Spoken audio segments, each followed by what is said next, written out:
Hata sisi tunataka tu tupate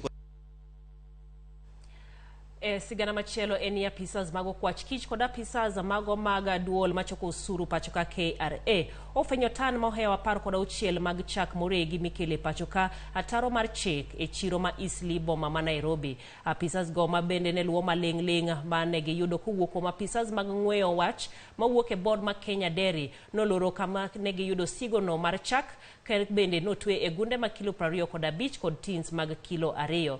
Osigono ne nigi lebo mar Brookside Dairy ma piny Uganda kane gin gunde 650 kod abich kendo ne gionge kod obok mayangogi. Osigono notere kar kano mwandu ma KRA mantiere apaya ma Mombasa mane boma ma Nairobi kama gibiro bede kanonro dhi nyime.